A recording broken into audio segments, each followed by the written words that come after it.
Friends, आज हम start करने वाले हैं बीएससी सेकेंड ईयर के वीडियो लेक्चर्स। ये हमारा बीएससी सेकेंड ईयर में सेकंड बुक है डिफरेंशियल इक्वेशंस, और आज हम स्टार्ट कर रहे हैं यूनिट 3 लाप्लास ट्रांसफॉर्मेशन।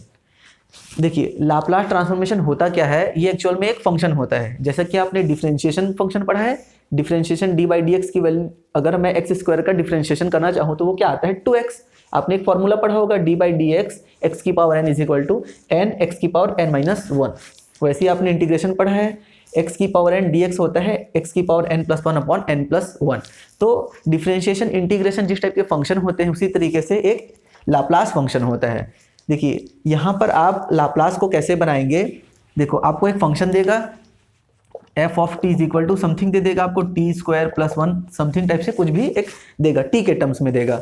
आप Laplace of f of t करेंगे, उसकी वैल्यू आपकी आएगी f ऑफ p, मतलब आपका जो आंसर आएगा वो p के टर्म्स में आएगा। ठीक है, ये होता है इंटीग्रेशन 0 टू इन्फिनिटी e की power minus P T F of T D T. ये उसका मेन जनरल फार्मूला होता है। इसी की हेल्प से हम बाकी जितने भी आपका लाप्लास होता है उसका ट्रांसफॉर्मेशन फाइंड करते हैं।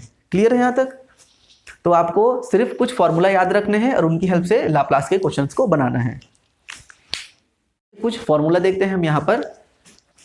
देखिए, लाप्लास ऑफ 1 की वैल्यू होती है 1 upon P, Laplace of t की पावर n होता है n फैक्टोरियल अपॉन p की power n plus 1, Laplace of e की पावर 80 इज इक्वल टू है 1 अपॉन p माइनस a। देखिए यहाँ पर e की पावर 80 है तो p में उस a को सब्सट्रैक्ट कर देना है। अगर e की पावर माइनस 80 होगा तो वो क्या हो जाएगा, माइनस करोगे तब वो प्लस हो जाएगा। ठीक है, इसको आप समझ रहे हैं, ये क्या हो रहा है p minus minus a is equal to 1 upon p plus a।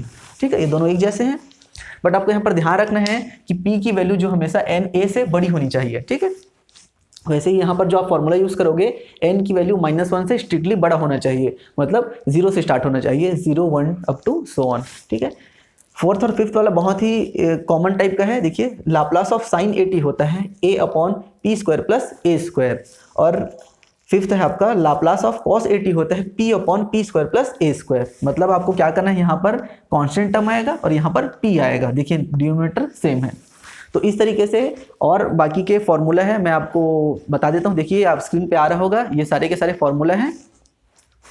Basics question है, जैसे कि पहला क्वेश्चन आपको दिया हुआ है लाप्लास ट्रांसफॉर्मेशन फाइंड करना है आपको साइन 2t का। ठीक है, यहाँ पर अब आपको सिंपली फॉर्मूला यूज करना है, ये वाला फॉर्मूला अप्लाई होगा। a की जगह हमारे पास 2 है तो इसकी वैल्यू क्या आ जाएगी, देखिए साइन 80 होता है a upon p square plus a square, तो a मतलब 2 अपॉन पी स्क्वायर प्लस 2 का स्क्वायर, ये आपका आंसर हो गया। ठीक है, सिंपली आपको बस फॉर्मूला अप्लाई करना है। एक और क्वेश्चन देखते हैं, लाप्लास ऑफ t की पावर 5, ये हो जाएगा आपका t की पावर n, ये हो जाएगा n फैक्टोरियल मतलब 5 फैक्टोरियल अपॉन p की पावर 5 प्लस 1, ये हो जाएगा आपका 5 फैक्टोरियल अपॉन p की पावर 6। 5 फैक्टोरियल का आप लिख सकते हो 120 अपॉन p की पावर 6, इस तरीके से। ठीक है, एक और क्वेश्चन देखते हैं। अगर यहाँ पर आपके पास इस तरीके से है 5, लाप्लास ऑफ 5 कितना होगा, तो देखिए आप जानते हो लाप्लास ऑफ 1 की वैल्यू। देखिए एक चीज़ आप ध्यान रखिएगा कि आप कांस्टेंट टर्म को लाप्लास से बाहर निकाल सकते हो। ठीक है, जैसे कि अगर ये 5t दिया हुआ है तो 5 ऑफ लाप्लास ऑफ 1 लिख सकते हो, और लाप्लास 1 की वैल्यू होती है 1 अपॉन t। ठीक है, तो कांस्टेंट टर्म को आप बाहर निकाल सकते हो। जैसे कि अगर यहाँ पर ये दे दिया 2 cos 2t दे दिया, ठीक है, तो इसको आप क्या कर सकते हैं, कांस्टेंट टर्म को आप बाहर निकाल सकते हैं। तो ये क्या हो जाएगा 2 ऑफ लाप्लास cos 2t। ठीक है, 2 को आप एज इट इज रहने दीजिए। लाप्लास ऑफ cos 2t की वैल्यू कितनी हो जाएगी, 2 की जगह a है, मतलब ये वाला टर्म्स आ जाएगा, तो आपका हो जाएगा p upon p square plus 2 का स्क्वायर, तो ये हो जाएगा आपका 2p upon p square plus 4। Clear है? तो ध्यान दीजिएगा, कांस्टेंट टर्म को आप लाप्लास से बाहर निकाल सकते हो। ठीक है, क्वेश्चन देखते हैं। आपको लाप्लास ट्रांसफॉर्मेशन फाइंड करना है 5e की पावर 2t माइनस 3 का होल स्क्वायर। ठीक है, सबसे पहले आप क्या करोगे, फॉर्मूला इसमें आप ओपन कर दीजिए। ये हो जाएगा आपका L of formula a minus B का स्क्वायर हो जाएगा, इसको मैं डायरेक्ट लिख रहा हूँ, ये आपका हो जाएगा 25t की पावर 4t। ठीक है, a square plus B square मतलब 9 माइनस 2ab, ये हो जाएगा आपका 5 इंटू 3 इंटू 2, मतलब ये हो जाएगा 30 e की पावर 2t। क्लियर है यहाँ तक? बस आपने क्या किया, यहाँ पर a माइनस बी का होल स्क्वायर का फॉर्मूला यहाँ पर अप्लाई कर दिया।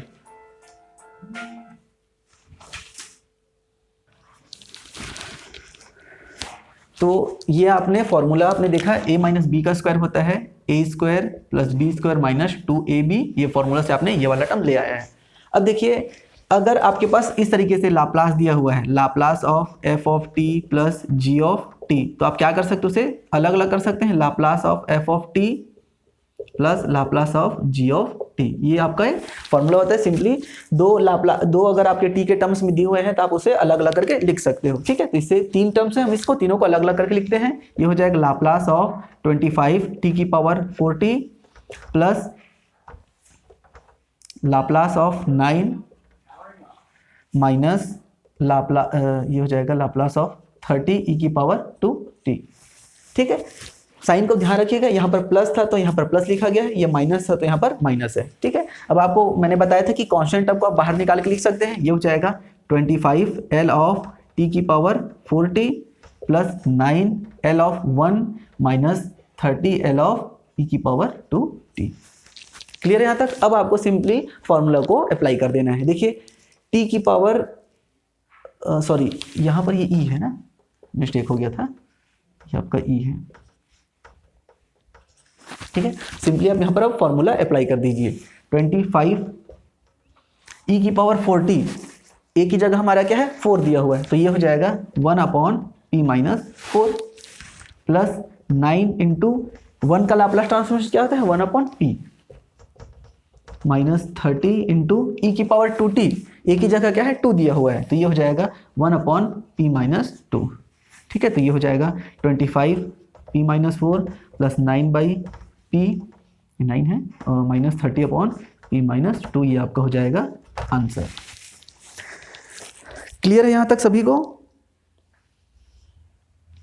तो इस तरीके से आपको क्वेश्चन को सॉल्व करना है। आपको बस 2 चीज़ों का ध्यान रखना है कि आप इस तरीके से f of t plus gt को अलग अलग करके लिख सकते हो और दूसरा कांस्टेंट टर्म को बाहर निकाल के लिख सकते हैं, ठीक है। नेक्स्ट क्वेश्चन देखते हैं। देखिए आपको लाप्लास फाइंड करना है sin t into cos t का, ठीक है।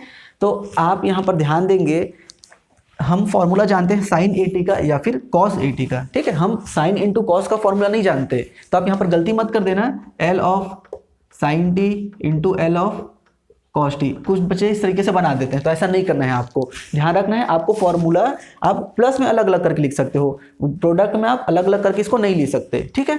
तो यहाँ पर इसको कैसे बनाएंगे, हम ट्राई करेंगे कि ये जो साइन इंटू कॉस दिया हुआ है इसे हम सिर्फ साइन में चेंज कर सकें या फिर सिर्फ कॉस में चेंज कर सकें, ठीक है। तो आप फॉर्मूला जानते हो 2 साइन ए कॉस ए का वैल्यू होता है साइन 2a, ठीक है। वहां पर से हम इसे चेंज कर सकते हैं। देखिए आपके पास 2 नहीं है यहाँ पर, तो आप क्या करो 2 का प्रोडक्ट करके 2 से डिवाइड कर दीजिए। ये हो जाएगा 2/2 l of sine T cos T, ठीक है। इसे आप क्या लिख सकते हो, मैंने बताया था कि कांस्टेंट टर्म अंदर या फिर बाहर जा सकता है, तो ये हो जाएगा 1/2 साइन टी कॉस टी, ये आपका हो जाएगा 1/2 साइन 2t। क्लियर है? अब आप इसमें लाप्लास को लगा दीजिए, ये आपका सॉरी ये लाप्लास हो जाएगा इस तरीके से, ठीक है। अब आप लाप्लास वाला फॉर्मूला लगा दीजिए, ये वाला, तो ये आपका हो जाएगा 1/2 बाहर में रहेगा, a की जगह क्या है आपका 2 है, तो ये हो जाएगा 2p स्क्वायर प्लस 2 का स्क्वायर, ये 2 से 2 कैंसिल, ये हो जाएगा 1/p स्क्वायर प्लस 4, ये आपका हो जाएगा आंसर। क्लियर है ये? तो ध्यान दीजिएगा, बहुत सारे बच्चे अक्सर ये गलती करते हैं, लाप्लास को दोनों में ब्रेक करके लिख देते हैं, वैसा नहीं करना है क्योंकि ये प्रोडक्ट है। अगर ये वाला क्वेश्चन अगर प्लस के लिए होता तो आप उसे अलग अलग करके लिख सकते थे, बट ये प्रोडक्ट में था तो आपको पहले उस प्रोडक्ट को साइन या फिर कॉस के फॉर्मूला में चेंज करना है, उसके बाद ही क्वेश्चन को आगे सॉल्व करना है, ठीक है। तो ये आपके पास 4 होमवर्क क्वेश्चन है, इन चारों को आपको सॉल्व करना है, इससे आपका अच्छा खासा प्रैक्टिस हो जाएगा। देखिए पहला क्वेश्चन दिया हुआ है sine T minus cos T का स्क्वायर। सिंपली आपको क्या करना है, पहले फॉर्मूला अप्लाई करना है a प्लस, देखिए इसको आप यहाँ पर लिख लीजिए इस तरीके से, सिंपली आप a माइनस बी का होल स्क्वायर का फॉर्मूला लगाएंगे, उसके बाद फॉर्मूला को अप्लाई कर दीजिएगा।